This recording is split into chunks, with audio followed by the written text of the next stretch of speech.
Good evening. Welcome to the Town of North Andover's Finance Committee meeting on Tuesday, September 22nd, 2020. Pursuant to Governor Baker's March 12, 2020 order suspending certain provisions of the open meeting law, General Law, Chapter 30A, Section 18, and the Governor's March 15, 2020 order imposing strict limitation on the number of people that may gather in one place. This meeting of the North Andover Finance Committee will be conducted via remote participation to the greatest extent possible. Specific information and the general guidelines for remote participation by members of the public and/or parties with a right and/or requirement to attend this meeting can be found on the town's website at northandovermass.gov. For this meeting, members of the public who wish to watch the meeting may do so on their televisions by tuning to Comcast Channel 99 or Verizon Channel 28 or online at northandovercam.org. No in-person attendance of members of the public will be permitted, but every effort will be made to ensure that the public can adequately access the proceedings in real time via technological means. In the event that we are unable to do so, despite best efforts, we will post on the Town of North Andover website an audio or video recording, transcript, or other comprehensive record of proceedings as soon as possible after the meeting. It is now 7:05 p.m. and I call our meeting to order.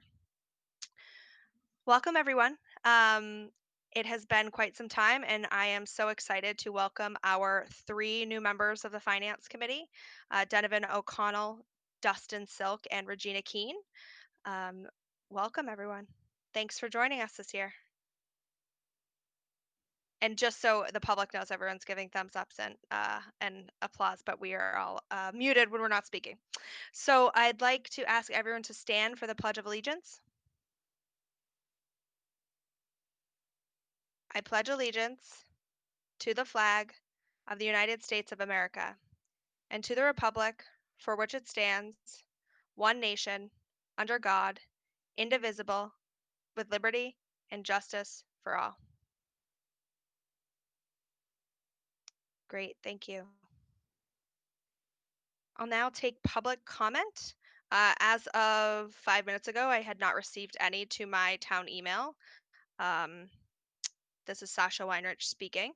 I will check one more time. I will refresh just to check. No public comment at this time. Okay. All right, so we will move on to our next item on the agenda, the election of chair and vice chair for this year. Do I have, why don't we start with chair and then we'll move to vice chair. Do I have any nominations for the election of chairperson this year? And if anyone is speaking, they have to take themselves off mute. I would nominate Sasha. I'll second that. Thank you. Do I, and I have to do a roll call actually, guys, because I completely forgot. Since we are virtual and no one can see us, so I stepped over that. Why don't we do a roll call while we are doing the election? Lynn, I think that's fine to do, right? Yeah, it will be fine. Yep. Okay. So the motion was made by Donovan O'Connell. The second was made by Christine Allen. Ed McMillan, how do you vote? In favor. Jennifer Burns-Luz, how do you vote? She may not be on the call yet, but she will be joining us, and when she does, I will make that, I will note that to the public. All right, let's keep going. Kevin Foley, how do you vote? I vote yes. Thomas Ringler? I vote yes. Dustin Silk? I vote yes. Regina Keene? I vote yes. And I am the last one. I will vote, I guess, in favor of myself. Do you have to actually vote for that? But thank you all. I really appreciate it. I'm excited to serve as chair for a second year. And there's a lot that we have to look at and get done, and I'm excited to help with that. Let's move forward for the election of vice chair. Do I have a nomination? Would like to make a motion to elect Chris Allen as a vice chair of the Finance Committee. I second. Thomas Ringler made the motion, and the second was made by Kevin Foley. Donovan, how do you vote? I vote yes. Ed? I vote yes.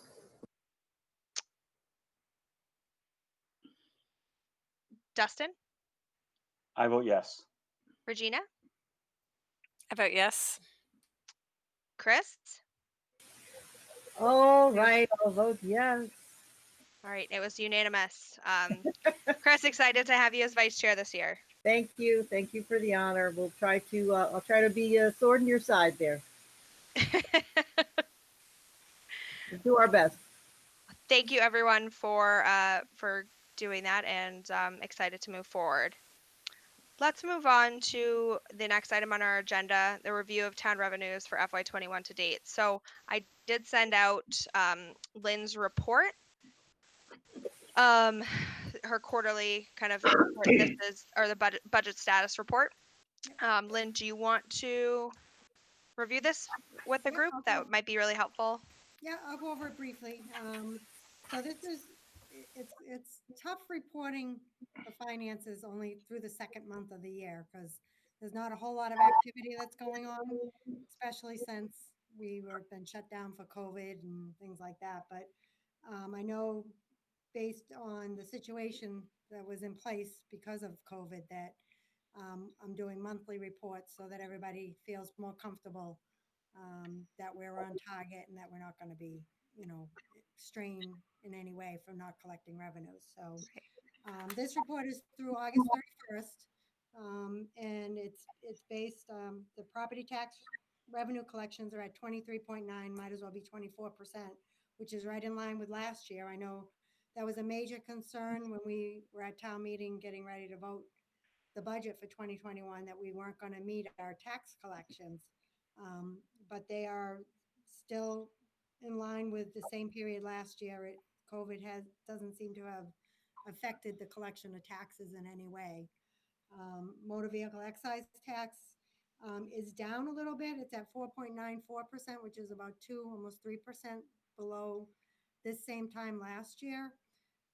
That is due in part because we were in the middle of a conversion from our current billing system to go to our old billing system to our current system, which is Munis.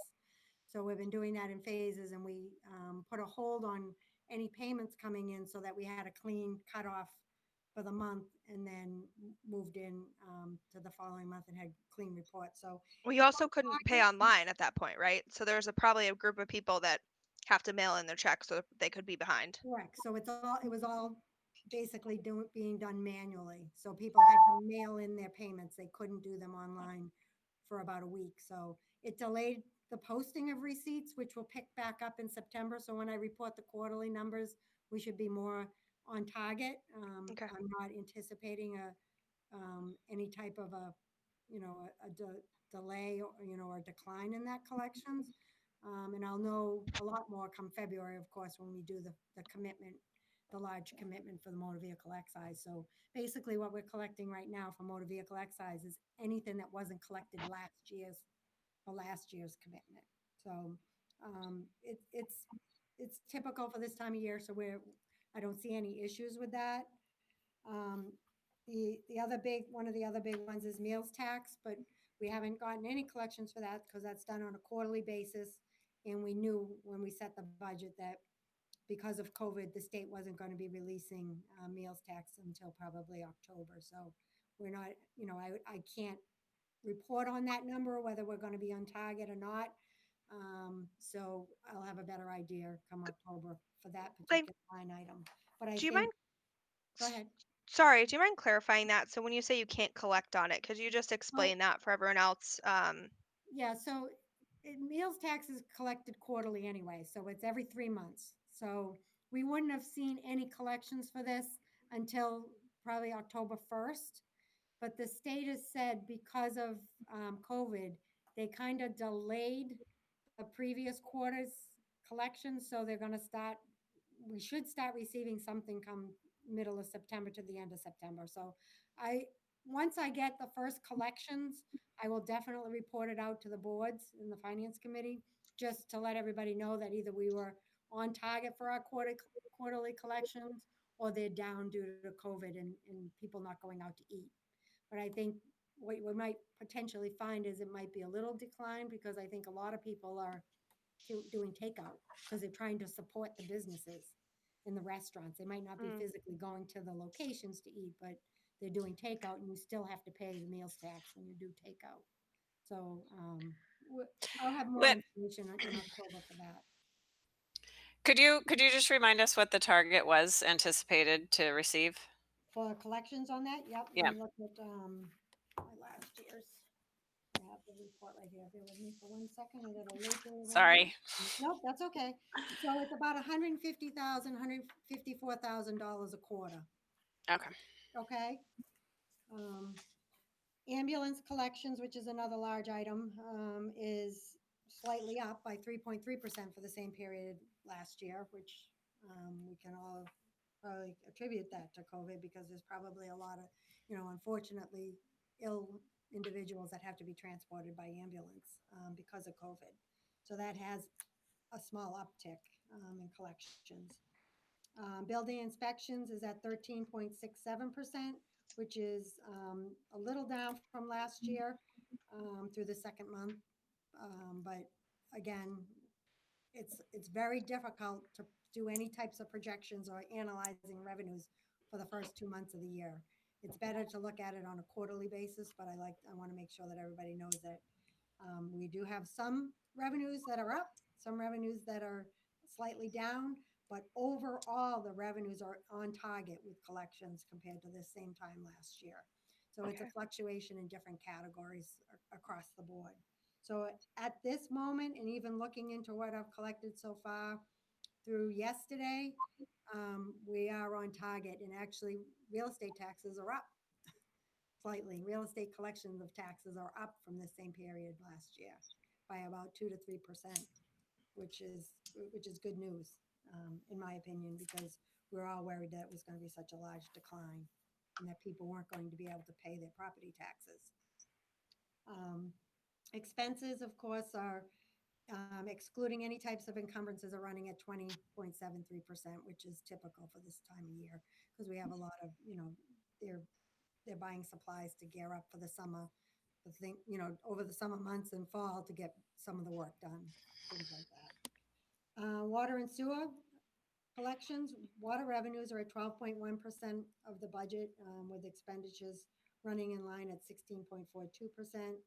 Sewer collections are at 12.67% and expenditures are at 17%.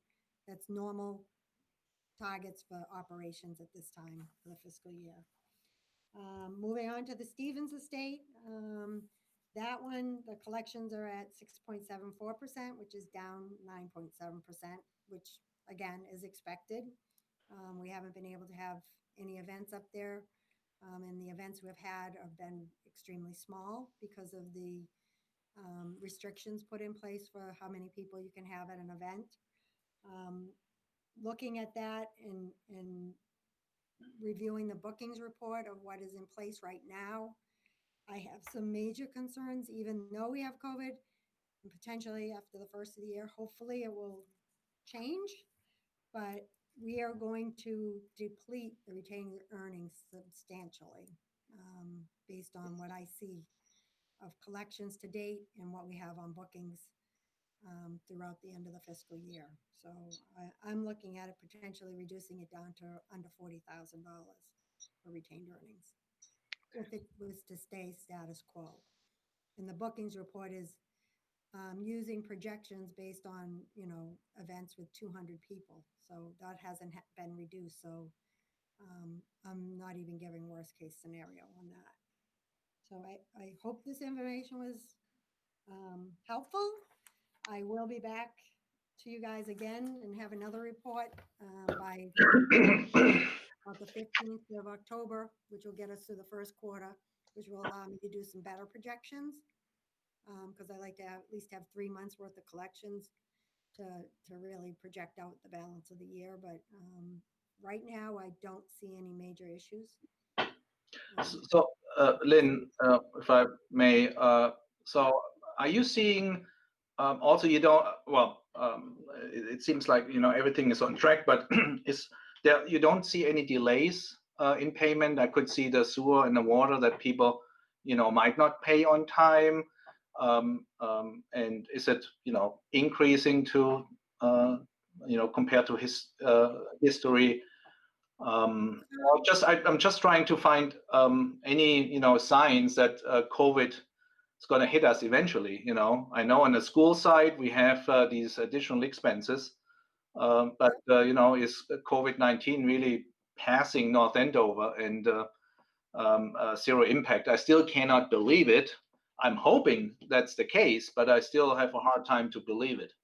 Right. Um, I, I think our major concern of where we would have seen decline had COVID really affected us would have been the payment of property taxes. But as we had always had been saying, that 3/4 of our property taxes are paid through escrows. So the banks are not going to let them not pay their taxes because they've got the funds in escrow.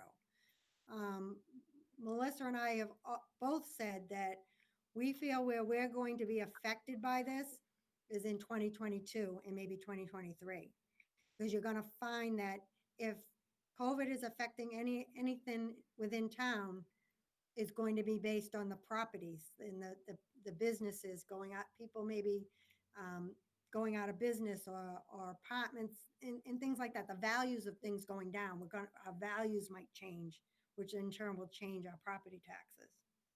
So when we prepare to put the budgets together for 2022, we are going to be extremely conservative, because this is where we think we're going to get hit, not in 2021.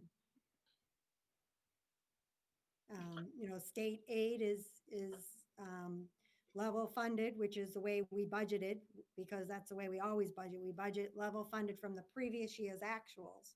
So we didn't build in any increase there, but yet the word is, and the talk is that the state aid is coming in more in line with where they thought it should be versus being declined. So that might change, in that we might get a little bit more state aid rather than level funded, which will then in turn increase our, surpluses potentially. Second question: are you expecting that Stephen Estate will making completely deplete the retained earnings and is actually in a loss situation? And if that's the case, how would we going to fund that loss? Well, I mean, based on what I see right now, they would at least deplete it to about $40,000. So they would have an operating loss, but would deplete and leave a retained earnings of 40,000. How we would build a budget based on that moving into 2022 is something we're going to have to discuss, on how to build a budget and plan for the future without, we really don't know what's going on and what's going to happen with COVID right now. Fortunately, we don't set the budget until May, so we have quite a bit of time. All right. Okay. Okay, thank you, Lynn. Any more Sorry. questions? Yeah, I just had one more question. Lynn, I was curious about the ambulance rates. I remember that the select board changed the way we set the ambulance rates, or I forget, honestly, I'm sorry. Apologies, I forget the details of, we kind of not just raised them, I guess, but edited the way that we go about setting them, if that makes sense.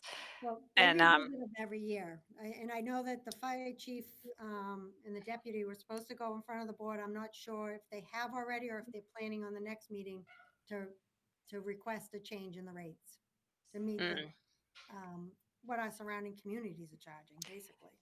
yeah, I remember last year we changed them fairly substantially. So I was just curious if the increase in collections was due to that rate change that we did, or if there was an impact there. Because it was not just that it was raised; it was more the like we were charging one flat fee versus a variety of fees based on the service or whatever. So Right. So anyway, I was just curious if it was driven more from increased usage or increased collection of what was used versus the rate change.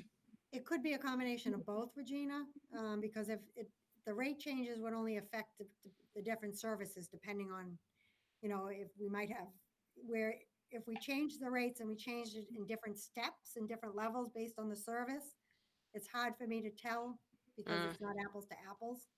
Like last year True. might have been a Yeah. flat rate. This year it's a multiple rate for different services. Yeah.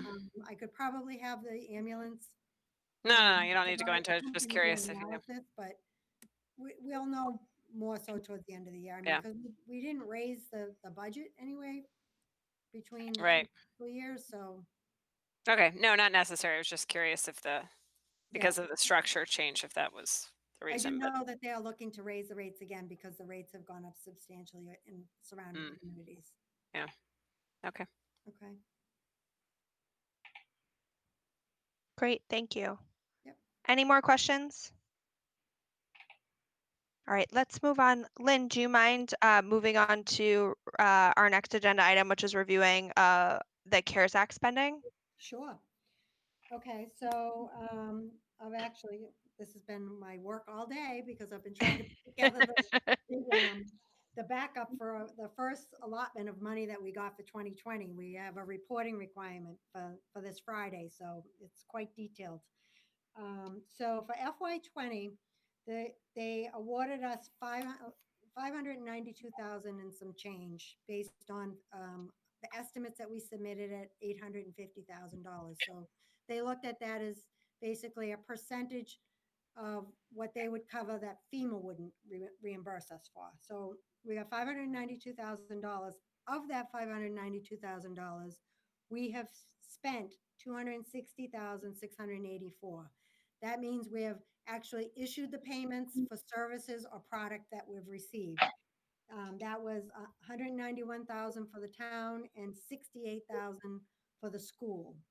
So the balance of those funds will roll into FY21 once I submit this document on Friday and they review all of the expenditures that it's basically a list of all the vendors, the amounts we spent, and different salary amounts that we paid based on the categories.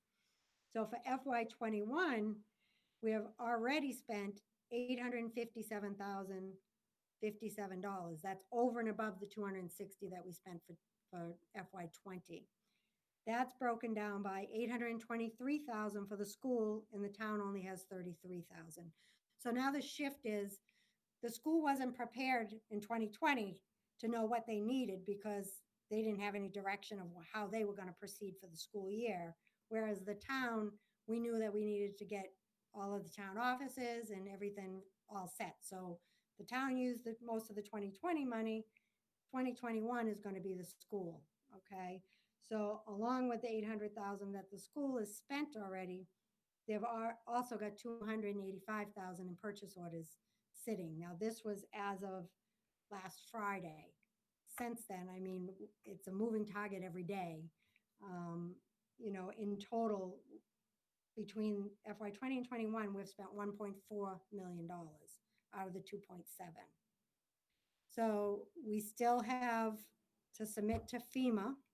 So if FEMA gives us 75% of that 1.4, that means we have 1.4 plus the 2.7 from the CARES Act. So we're working on putting the estimates together because the CARES Act is doing their second rollout of funding the middle of October for 2021. So that's where we will submit all of the estimates of what we think we're going to spend between now and December 31st. And it looks like we will have estimates submitted to them of the full 2.7 million, and probably most of it, if not, at least 90% of it will be for the school expenditures for things that they needed to get the school rolled out and opened. And as they're opening the schools and getting school rolled out, they're finding, oh, well, we should do this, we need this. So it's a ongoing process, daily process that keeps getting updated. So it's a moving target for me every day. Any questions? I mean, I could give you the details of what they're spending it on, but it's pretty lengthy. It's like 10 pages of invoices. Lynn, just a quick question. I was just skimming through, the expenses. I was kind of curious, like what things are going to be spent on. And I it must be bundled in there, but I didn't see a line item that said technology. I mean, is that bundled in with office expense? It seems to me like that's got to be my. I have a visitor here with me, so Yeah, let me see if I can find, because like I said, I was just working on this today. This was my whole goal today to get to work on this. They have a lot of technology. yeah, Um, I can't imagine that they couldn't. I mean, particularly on the school side. I mean, suddenly you've got a gazillion users. I mean, there's just right. no way. And I'm, again, I'm sure that I know how difficult it is and all that, but I was just looking for, they must have to add personnel, because how do you handle a help desk with, I mean, with what is existing? So I was kind of looking for that because I was curious. And They did add personnel. I was waiting. Jim just sent to me probably, I don't know, 45 minutes to an hour before this meeting. He sent me his estimates and his year-to-date expenditures and his yeah, estimates to get him through December 31st. The issue with the CARES Act money is that it's a strict deadline. December 31st has to be spent, product has to be received. So like anything, any teachers or anything that they've hired, the CARES Act money will only cover it till December 31st. So that's 6 months. So the balance of the 6 months has to be covered some other way, which we've been, the town manager has been talking with the superintendent and Jim Mealy and I about the mechanism, how to cover from January to June 30th for these additional teachers. And we'll have it covered in time, and we have we'll figure it out, whether we have to go to town meeting and request from a transfer from, stabilization or something, or a transfer from surplus. But it will be covered because we know they need them. It's not, school doesn't end December 31st. It ends, in June. So that's my only concern. And I stress to everybody is that you have to make sure if you're ordering materials or anything like that, that has to be received by December 31st. It can't be on a purchase order and received January or February, because we can't pay for it with the CARES Act funding unless they go back and something gets changed and they extend the deadline, which I know they're trying to do, but I haven't heard whether it's successful or anything. okay. All right. Now I know you folks are on top of it, but it's stressful watching the machinations of how people are trying to get it together. And I know that, I mean, we are spending money. We are spending a lot of money. And like yeah, I said, the big bulk of it now for 2021 is all on schools. yeah, Um, we only have probably $45,000 spent between actual expenditures and encumbrances on the town side, because we've pretty much gotten all of our supplies. It's only, a little bit of a, PPE, and the youth center is, getting tents and stuff so that they can do their fall programs and things like that. But other than that, the goal is to make sure that the school is supported and gets what they need. thank you. Yep. And Lynn, do we anticipate that all technology costs will be covered by the CARES Act because they all stem from the need to be remote or hybrid? It'll be CARES Act or FEMA, one or the Okay. other.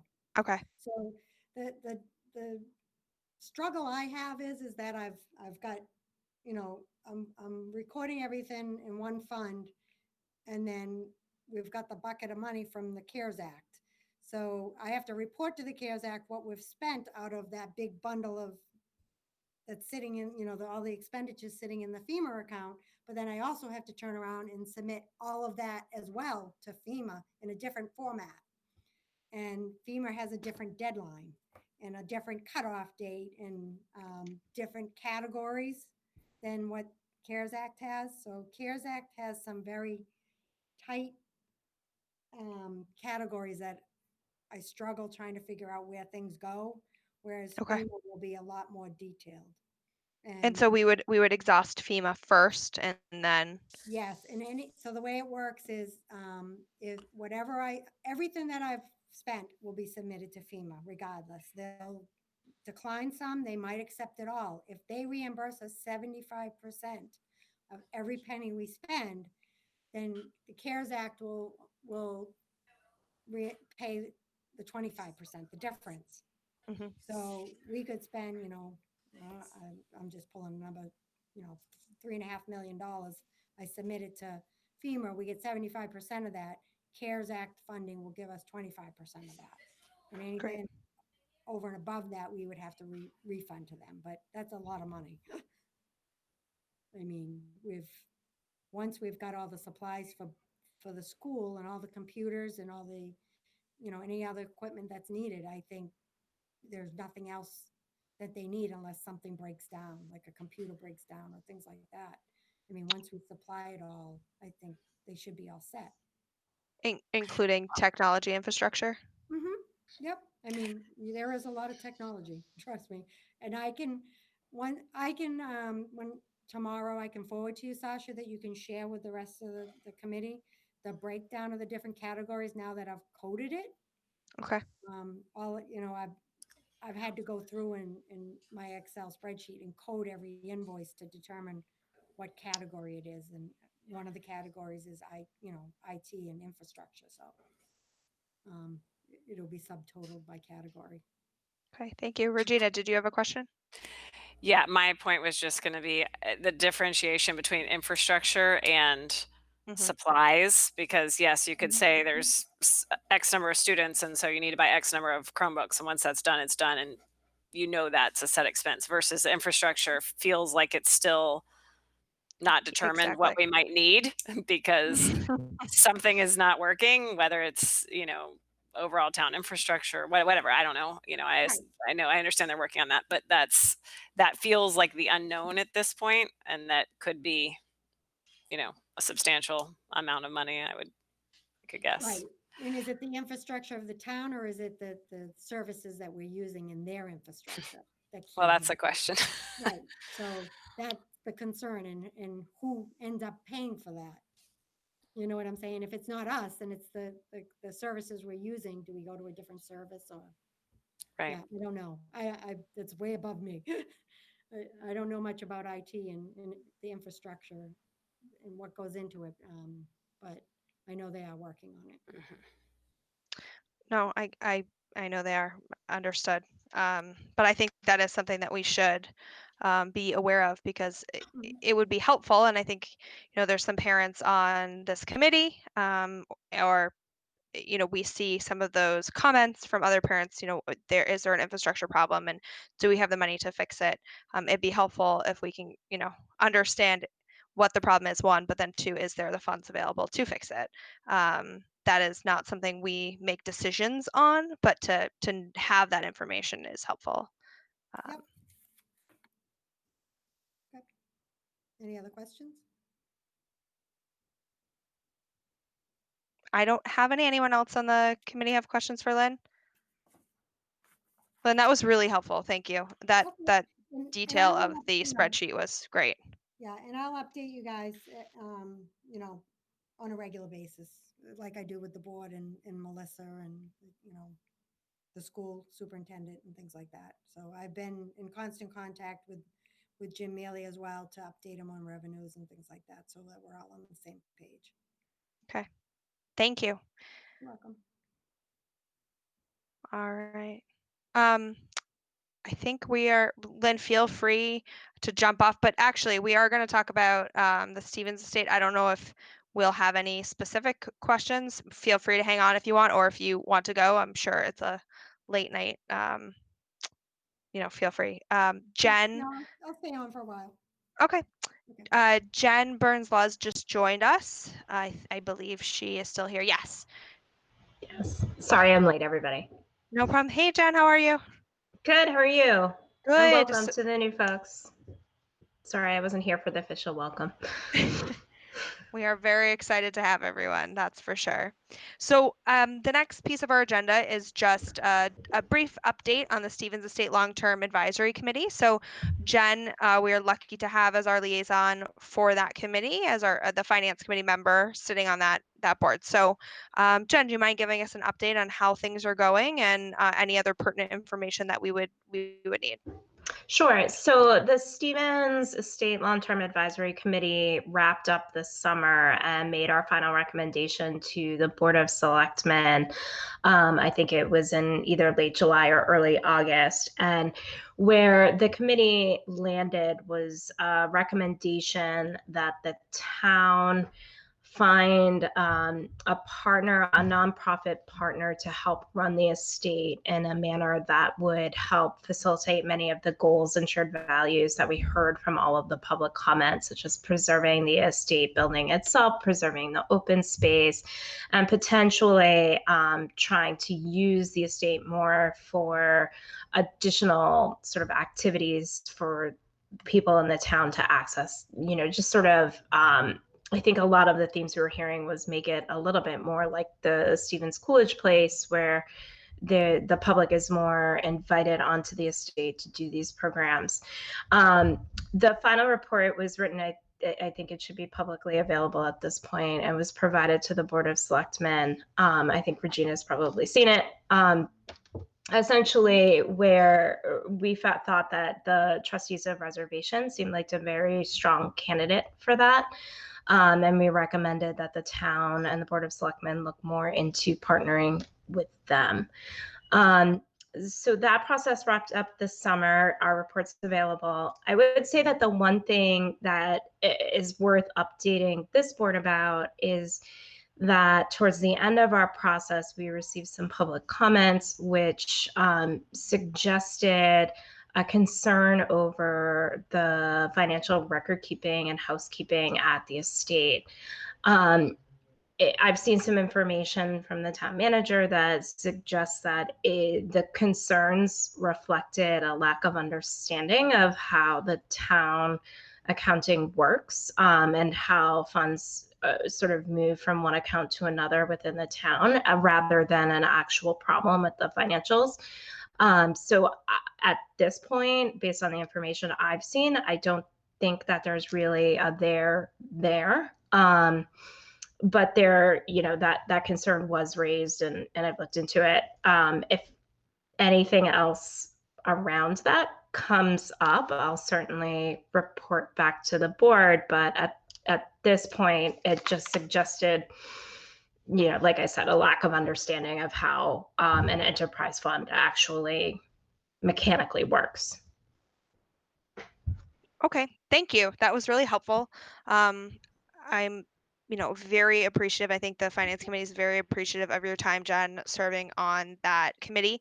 I know that it was a heavy lift in terms of figuring out which approach to take and, how to make a recommendation. So we really appreciate it. I know I personally really appreciate it.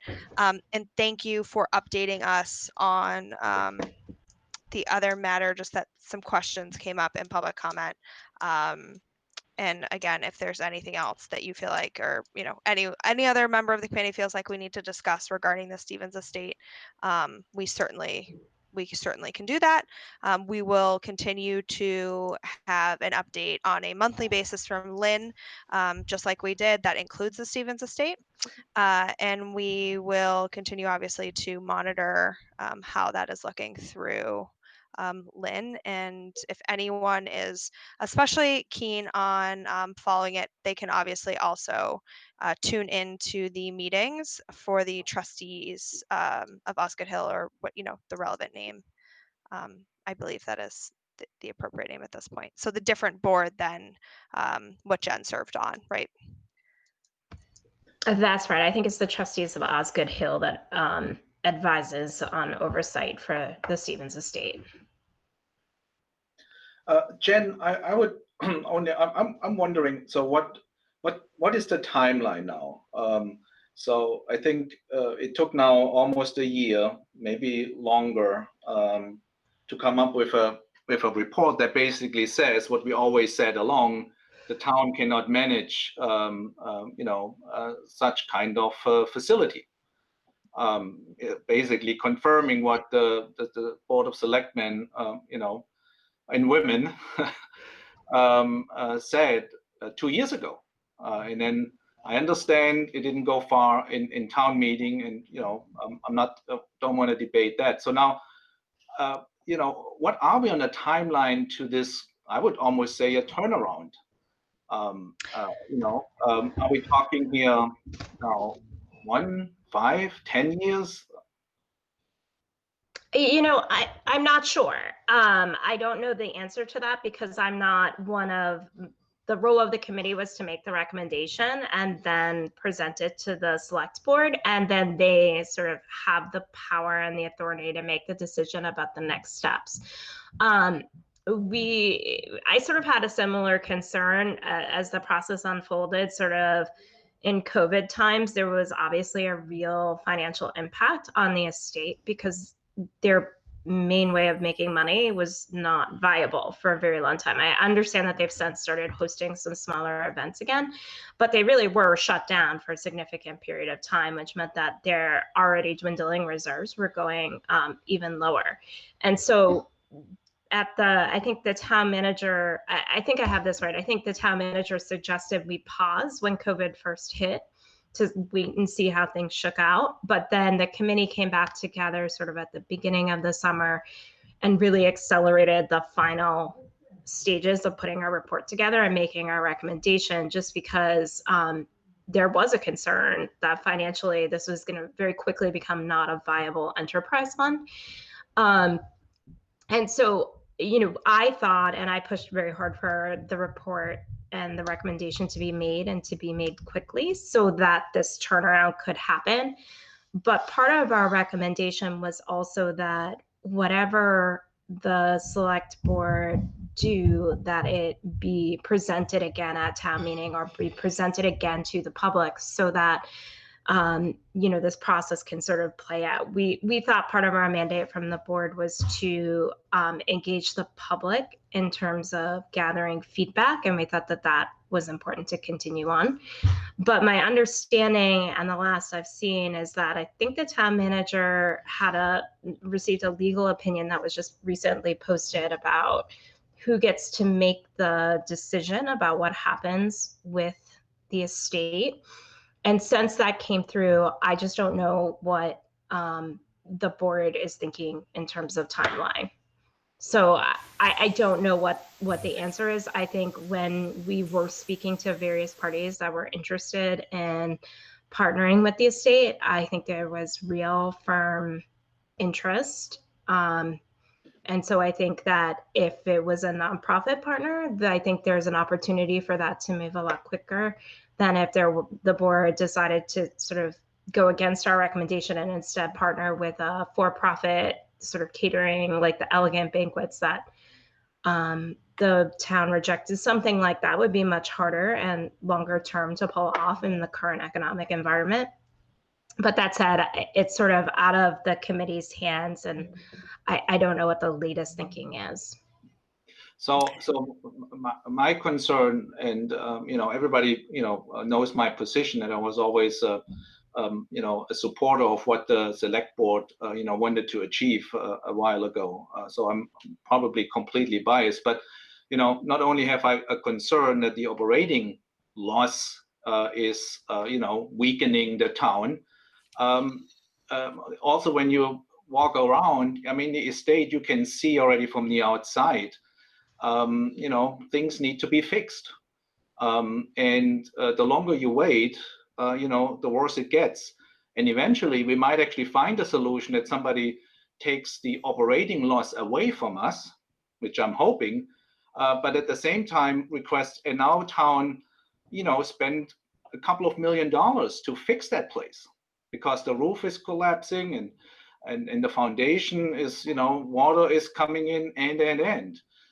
And the longer we wait, I think that bill gets bigger and bigger and bigger. And Lynn, I don't know if we have a reserve for that plan at all going forward, So while I understand the public needs to be involved, I still think time is of the essence.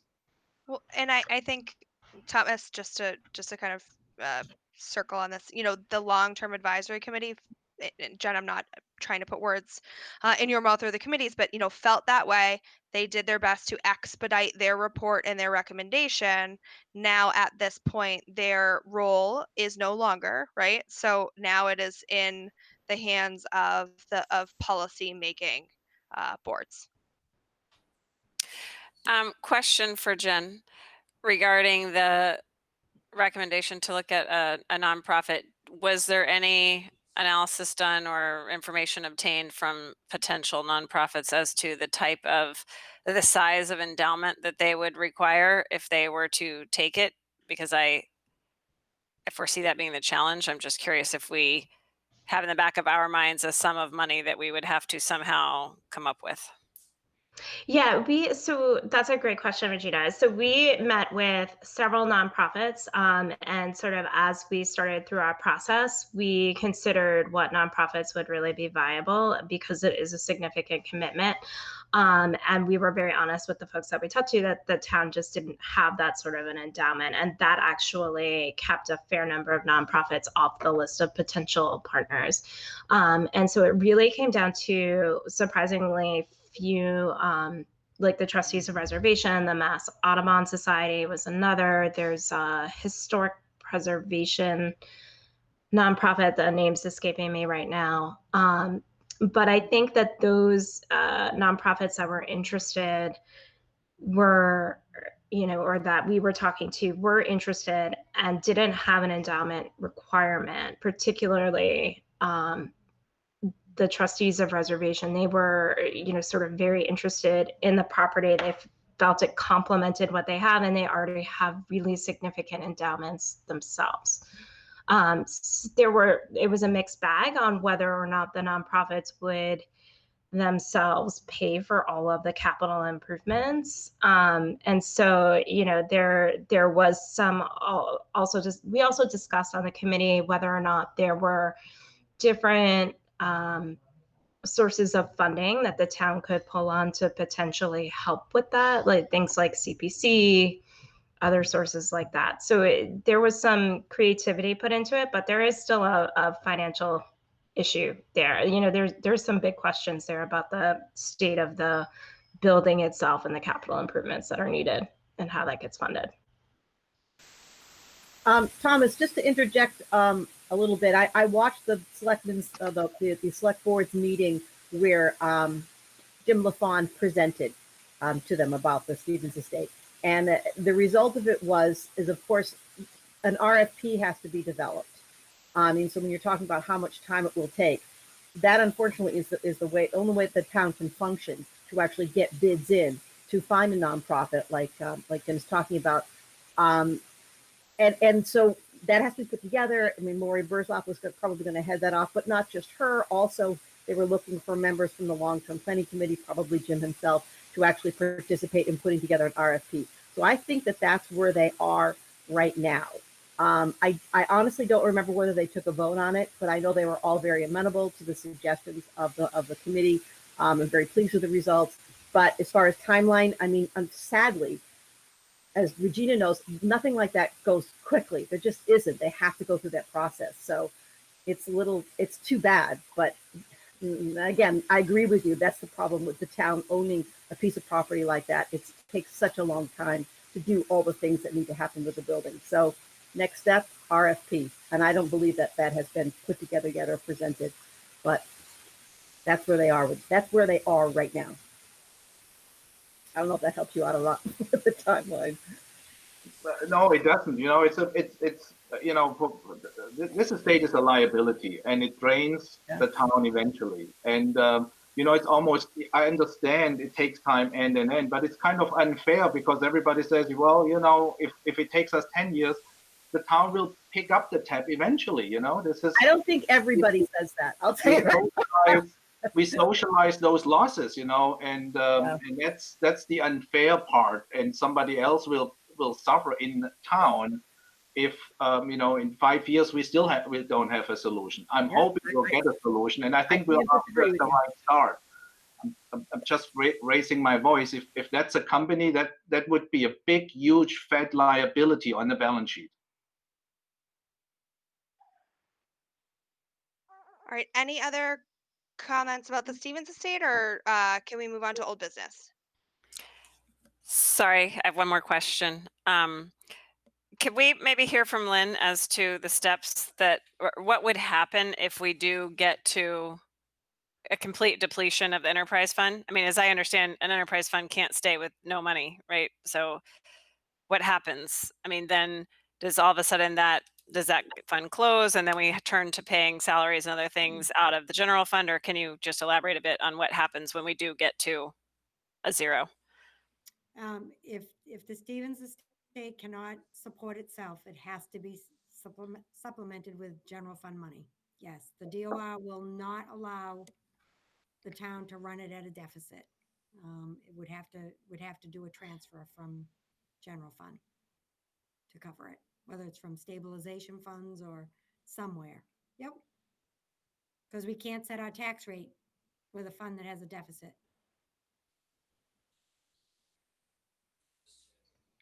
Thanks. Yep. All right, let's move forward. So the next thing on our agenda is scheduling committee discussion. So we are going to hold off on creating our schedule. So typically what we do is we create our schedule for the year. We will do that at our next meeting because at that point we'll have the budget calendar established. So Lynn takes care of that. And then we build our meeting schedule around the budget calendar. So we'll choose a meeting date for October and I'll email everyone about that. But then afterwards we'll kind of create the remainder of the year's schedule around the budget calendar. So we'll hold off on that. But we do need to appoint 2 members to the Revenue and Fixed Costs Committee. So typically, I think it's prudent to have at least 1 new member on that committee so they can get familiar with how we operate. I know Donovan and I talked a bit about it. I talked to Regina and Dustin about it as well. But does anyone have a strong desire to sit on the committee, new member or existing? I actually did it last year and I really think it was hugely beneficial. Donovan, I can't hear you. He would like to be on the committee. All right, there we go. This is great. For those of you who can't see us, we are there's some video and audio challenges with our Google a bit. So, but I'm getting the thumbs up. So, and sometimes we'll like to pair that with an existing a member who's been on the committee for a little bit longer or not. So, if anyone else is interested, please chime in.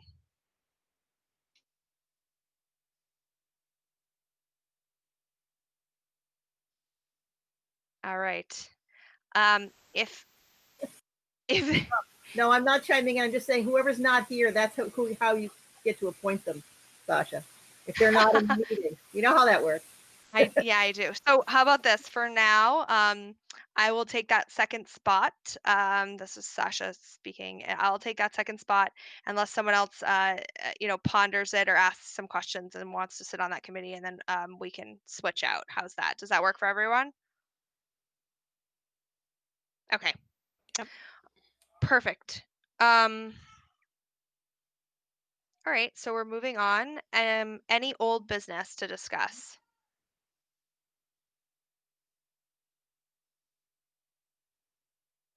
All right, let's move to approving the prior meeting minutes from June 15th. Do I have a motion to approve the minutes as written from June 15th, 2020? So moved. Do I have a second? That was Chris Allen making the Chris motion. Do I Allen. have a Yes. second? It needs to be Second. Thomas Ringler seconded. And I think for this, we don't need a roll call. All those in favor? Aye. Aye. Aye. Aye. Aye. All those opposed? All right, the meeting minutes from June 15th are approved. It looks like we have finished our meeting in much quicker fashion than potentially the agenda outlined. So that is a great thing. If anyone have any additional comments, questions, anything you'd like to discuss before we adjourn? Hearing none, do I have a motion to adjourn the meeting? Move to adjourn. One comment before we do that. Congratulations, by the way, Sasha. Thank you. And do you know Dustin has a newborn baby too? They're That's 4 weeks right. apart. That's Everybody. right. Congratulations. What So was, we have 2 babies, What 2 was the FinCom birthday? babies. He was born on September 15th. Oh, I'm so happy for you. Thank you. That's wonderful. Oh, the 2 of you. Oh, isn't that sweet? Okay, I just had to say that. What's that graduation at 2038?